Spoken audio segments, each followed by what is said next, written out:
চাইতে চাইতে নতুন বছর আই যার ফোন না কথা মাইরাই ধরে 2022 সালও আমি কত ওয়াদা করলাম যে 2023 সালও আমি সিরিয়াস হওয়া লাগবো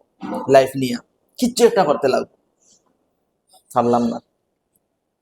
তারপরে 2023 সালও সেম ওয়াদা করি 24 সালও কিচ্ছু করতে পারি না তারপরে 24 সালের ডিসেম্বর লাস্টে আমি ওয়াদা করি 2025 সালও আমার কিছু করতে লাগবে আর ফাইনালি 2025 সালও আমি কিছু একটা করতে পারি আজকে আমার সিটি থেকে বাড়ি যাওয়া লাগেন না 2025 সালে ফ্লাইটের টিকিটের পয়সা নাই করে না কিতা দাও তুমি কিতা হও তুমি দেখো না কিতা হইলে ফ্লাইটের টিকিট আরে বাড়িতে বাইরে তো ট্রেনে যাওয়া যায় ট্রেনে জানাইলে যাওয়া যায় 500 টাকা লাগে যাইতে তো যাও কি না বা জানাইলে এই 500 টাকা খেয়ে দিত 500 টাকা নাই যে বর্তমানে এই অবস্থা হয়েছে 2025 সালের লাস্টে